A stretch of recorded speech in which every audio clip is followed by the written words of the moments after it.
풍성한 삶의 기초 12번째 만남, 그리스도를 기다리기, 그 중에 세 번째 시간, 하나님 나라 백성을 이끄시는 성령님입니다.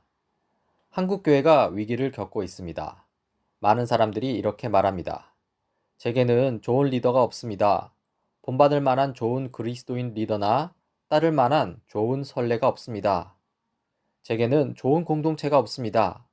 그래서 그리스도인으로 살아가기가 무척 어렵습니다.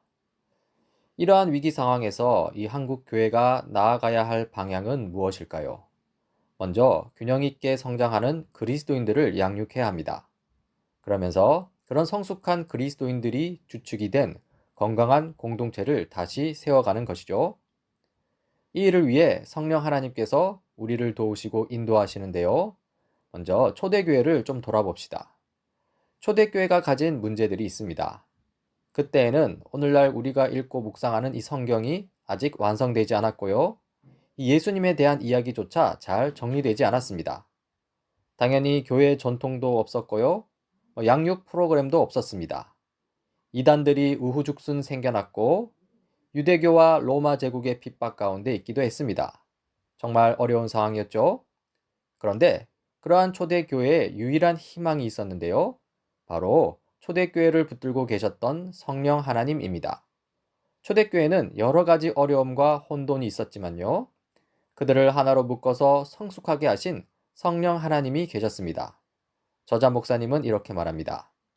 성령님이 계셨기 때문에 팔레스타인 지역에서 일어난 군소 종교에 불과했던 기독교가 로마 제국의 통치를 뒤집어 엎었습니다. 이는 사회학적으로나 종교 사회학적으로도 이해할 수 없는 현상이었습니다. 아무 배경도 없는 한 종교가 아주 짧은 시간에 헬라 지역 전체를 뒤엎어버린 것입니다. 인간의 지혜로 이해할 수 없는 이 놀라운 일 배후에 바로 성령님이 계셨습니다. 요한복음 14장 16절입니다. 내가 아버지께 구하겠다. 그리하면 아버지께서 또 다른 보혜사를 너희에게 보내셔서 영원히 너희와 함께 계시게 하실 것이다. 먼저 보혜사 예수님이 계십니다. 예수님은 제자들과 함께 하시면서 제자들을 보호하시고 제자들에게 은혜를 주시는 역할을 감당하셨습니다. 그런데 이 예수님께서 또 다른 보혜사를 보내시겠다고 하죠. 바로 성령님입니다. 예수님이 승천하신 이후에 예수님을 대신하여 성령님께서 오셨습니다. 성령님께서 제자들과 함께 하시면서 제자들을 보호하시고 제자들에게 은혜를 베푸셨습니다. 그리고 그 성령님의 사역은 오늘날에도 지속되고 있죠. 요한복음 16장 13절입니다. 그러나 그분 곧 진리의 영이 오시면 그가 너희를 모든 진리 가운데로 인도하실 것이다. 그는 자기 마음대로 말씀하지 않으시고 듣는 것만 일러주실 것이요.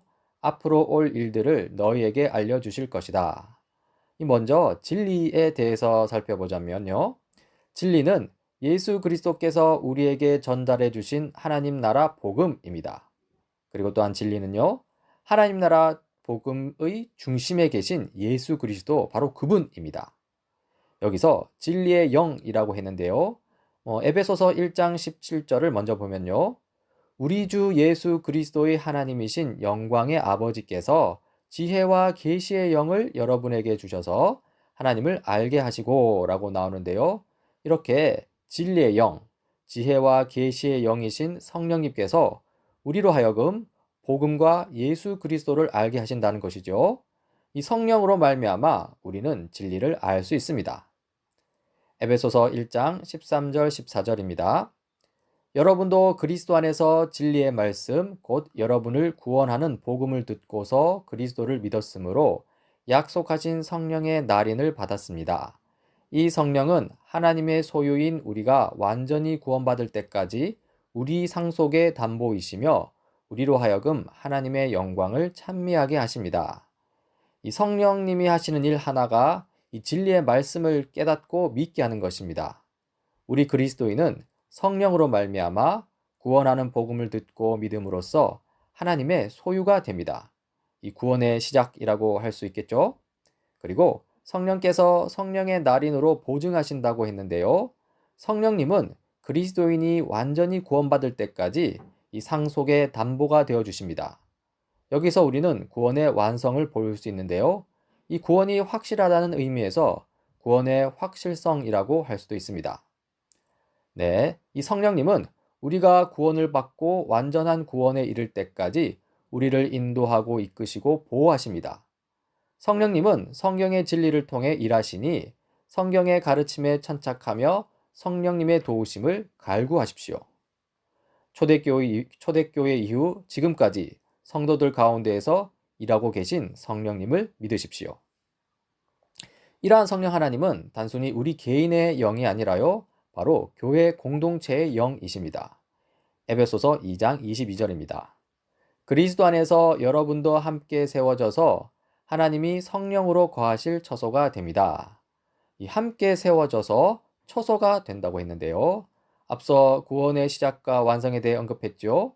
이 구원의 과정에서도 성령께서 우리를 도우시는데요. 예수님이 오셔서 시작된 하나님 나라가 예수님이 다시 오셔서 완성될 터인데, 이 성령님은 이 중간 기간에 계셔서 이 교회를 이끄시고 교회가 성장해 나가도록 하신다는 것이죠. 이 중간 기간에 오셔서 이 교회를 통해 세상을 치유하고 회복하는 일을 하신다는 것입니다. 하나님 나라가 완전히 임할 때까지 우리와 함께 하시며 우리를 도우시는 성령 하나님이십니다. 에베소서 1장 23절인데요. 교회는 그리스도의 몸이요 만물 안에서 만물을 충만케 하시는 분의 충만함입니다. 이 말씀의 전제는 만물이 공허하다는 것입니다. 인간이 범죄 가운데 만물의 중심이자 주인이신 하나님을 무시하여 그 중심이 뻥 뚫린 상태라는 것이죠. 여기서 만물을 충만케 한다는 것의 의미를 살펴보자면요. 먼저 예수 그리스도께서 만물의 주인으로서 비어버린 만물을 충만케 하시는 분이시고요. 그리고 교회는 예수 그리스도의 손과 발로서 성령의 지도와 보호를 받으면서 만물을 충만케 합니다. 즉, 성령님께서 예수 그리스도의 사역을 바탕으로 교회를 통해 만물을 충만케 한다는 것이죠. 에베소서 4장 30절입니다. 하나님의 성령을 슬프게 하지 마십시오. 여러분은 성령 안에서 구속의 날을 위하여 인치심을 받았습니다. 언제 성령이 슬퍼하시냐면요. 교회가 성령의 인도를 받지 않을 때입니다. 하나님과의 관계, 자신과의 관계, 공동체와의 관계, 세상과의 관계에서 성령의 도우심을 구하지 않을 때 성령님이 슬퍼하십니다. 따라서 우리는 이 모든 관계에서 성령님의 도우심을 구하며 살아야 합니다. 성령님은 하나님 나라가 온전히 임할 때까지 그의 다스림을 받는 하나님 나라 백성 공동체인 교회를 이끌어 가십니다. 우리가 완전한 구원에 이르기 위해서 우리를 인쳐주신 성령께서 우리 개인과 우리 공동체를 이끄시도록 우리는 개인적으로 또 공동체적으로 성령님께 순복해야 합니다. 성령님의 이끄심을 받기 위해서 깨어있고 각 개인과 공동체가 성령님의 인도를 받아 지속적으로 성장해 나가야 합니다. 성령의 이끄심을 받아 하나님 나라 백성답게 살아가는 우리 교회가 되길 간절히 바랍니다.